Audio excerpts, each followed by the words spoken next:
Nyagasani Yesu nabane namwe. Amagambo yo mu Ivanjili ntagatifu uko yanditswe na Matayo.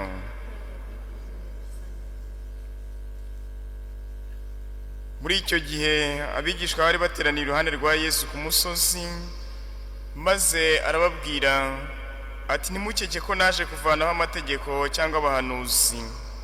Sinaje gukuraho, ahubwo naje kunonosora. Koko rero ndababwira ukuri, kugera igihe isi n'ijuru bizashirira, nta kanyuguti nta n'akadomo kazava ku mategeko, ibyo byose bitarangiye. Nuko rero uzarenga kuri rimwe muri ayo mategeko yoroheje kandi akigisha n'abandi kugenza batyo, azitwa igiseswa mu ngoma y'ijuru.